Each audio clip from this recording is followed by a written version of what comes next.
In today's video, I'm going to share with you my 5-part holiday survival guide for dealing with your toxic family over the holiday season. Let's get into it. Hey friends, Tamie M. Joyce here, empowerment life coach, creator of the Freedom class and the Ascension class. And if you're new to my channel, welcome. Please take a second to say hello and introduce yourself in the comments section below. And if you're back, of course, welcome back. Thanks for showing up and for tuning in. Either way, be sure to subscribe and hit that notification bell to be notified so you never miss a new video. Well, it's that time of year again. The holidays are almost upon us, and I've already been having conversations with my clients for weeks now actually, about how they're going to handle the holiday season where their narcissistic family, and for some of them, their toxic and mean-spirited in-laws are concerned. So let's talk about how to deal with toxic family members throughout the holidays. Now, the holidays are meant to be a really happy, joyful time surrounded by all the people that we love while enjoying all the festivities that go along with the season. But the unfortunate truth is, as much as the holiday season is meant to be a really joyful time of the year for everybody, it isn't that at all for a lot of people. In particular, those of us who come from pretty serious levels of family dysfunction and are still enmeshed or otherwise involved with these highly dysfunctional people. And it's been my experience that oftentimes we head into the holidays with high hopes and expectations that this year is going to be different. And we find ourselves utterly devastated by the time the whole thing is over because it was either just as bad as the last year or, God forbid, even worse. And part of the reason for that is because left untreated, these issues, meaning the things that fall under the umbrella of family dysfunction, whether that be chronic alcoholism, addiction, untreated codependency, high spectrum destructive narcissism, and all the heavy layers of denial that go along with these issues in sick family systems. So these issues, left untreated, get worse, not better over time. So year after year, there we are hoping we're going to have a different experience this year. And more often than not, we don't. Instead, it's a repetition of what we've experienced in previous years, and sometimes with some extra thrown in for good measure. In other words, it's painful. For many people, not only is it a painful time of year, but it's also an incredibly lonely time of year. And we find ourselves taking until mid-January to recover from the whole ordeal. So what I want to offer you today is a 5-part survival guide, things for you to consider and maybe even take on mentally and emotionally, things that might help you navigate the holiday season with a little more grace, a little more self-care, and a whole lot less pain, drama, and trauma. So let's get into it. First and foremost, tell yourself the truth. And what I mean by this is have the courage and the strength to see reality for what it is. Don't sugarcoat it. People always show us who they are. And if we're talking about your family, your extended family, your in-laws, whoever it is that you might be struggling with having to spend time with over the holiday season, you probably already have more than enough information based on your personal experience to have a really good idea of who and what it is that you're dealing with. So be willing to tell yourself the truth, no matter how awkward, uncomfortable, or painful even.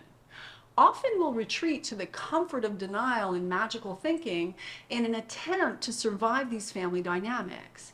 When we ourselves get into this kind of unhealthy way of thinking and behaving, not only do we perpetuate the dysfunctional family dynamic, we actually harm ourselves by deluding ourselves into believing, as I said earlier, that this year these people are somehow now going to show up differently. The truth will always set you free one way or another. So don't sugarcoat anything. Don't minimize anything. Acknowledge the reality for what it is. Be willing to tell yourself and, where appropriate, others the truth about the situation, the discomfort, or whatever it is that is really problematic for you. Tell yourself the truth so that you can then make your decisions from that place.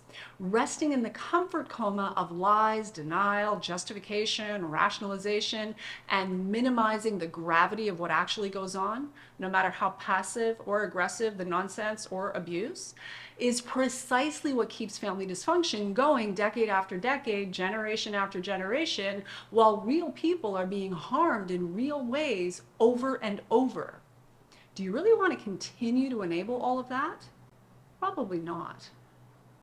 So, if you're in a situation where there is an individual or a group of individuals who are highly toxic, harmful, or maybe even abusive on some level to either you or anyone else for that matter, it's vital that you tell yourself the truth. Just because you haven't seen them in 6 months or a year doesn't mean anything has changed.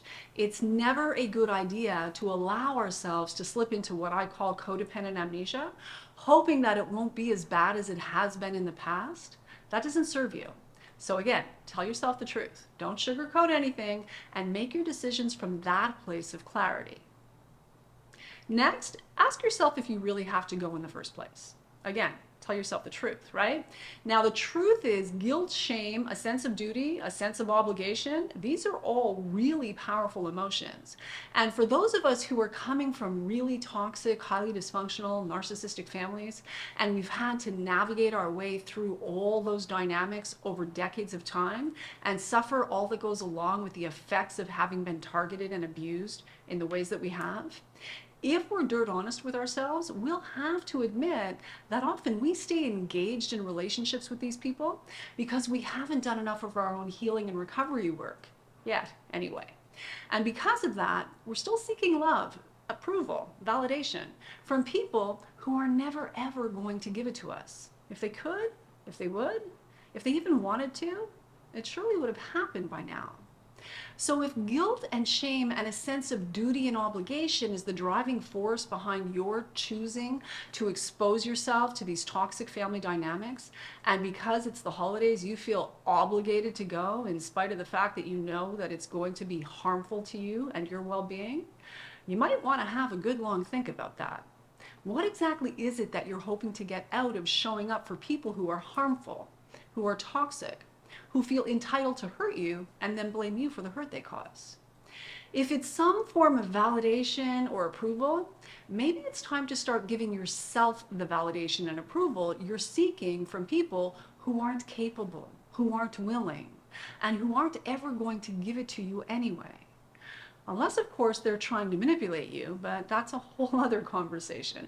The point is, why do we care so much about the opinions of people who treat us with unprovoked and unwarranted contempt and disdain, even if it's mostly done behind our back? Even then, why do you continue to expose yourself to people who feel entitled to hurt you and then blame you for the hurt they cause? Answer that question, and things might actually begin to change for you dramatically for the better and fast. You can also stop for a minute and ask yourself, do I really have to go? And listen, I'm going to be honest with you. For some of you, that sense of obligation, that sense of duty, that crippling and overwhelming sense of fear, guilt, or shame, usually shame that doesn't even belong to us to begin with, might very well be a good enough reason for you to go one more time. It might be a good enough reason for you to hang in there for now. That may very well be the right choice for you. But for many of you, you've never even considered the possibility that you don't actually have to go. You've never even considered that you can opt out, that it's okay to say no thank you. Thanks anyway, but I'll pass. The more we become the source of self-esteem and self-love and self-respect within ourselves, the less we're going to feel compelled towards unconscious people and toxic environments, no matter who they are, family or otherwise. People who we know full well do not have our best interest at heart, rip us to shreds the moment our back is turned, have no problem targeting us with outright lies, distortions, and lies by omission. We just stop showing up for the nonsense. As a result, our self-worth and self-esteem increase while we start taking better care of ourselves in this regard. The thing is, the more we are standing on the firm foundation of actual, genuine self-esteem, self-love, healing and recovery. For those of you who identify with being a newly recovering codependent or someone in need of codependency recovery, narcissistic abuse recovery, and or recovery from what it is considered to be an adult child syndrome. In other words, you grew up in a seriously dysfunctional family dynamic and you know you are affected in your adult life by what you have yet to face and heal from your childhood experiences. So you're wondering what all the anxiety is about, what all the procrastination is about, what all the limiting beliefs are about, what all the attracting one abusive romantic relationship after another is all about. Well, it's time to do your personal healing and recovery work is what that's all about. So for those of us who identify with any of these experiences, continuing to show up in harmful family dynamics in the hopes that this year is going to be different somehow, hoping that this year I'm finally going to be seen, heard, validated, understood, this year I'm finally going to get my needs met, know that is your wounded inner child's magical thinking, which if you follow the lead of your wounded inner child and act on that denial-laden magical thinking, all you are doing is setting yourself up for more of the same. So hear me. This year is not likely going to be any different than the last 10, 20, or 30. So consider the possibility. Do I have to go in the first place? What is the absolute worst thing that could happen if you said, no thanks, not this year, I'll pass, thanks. And instead you chose to stay home.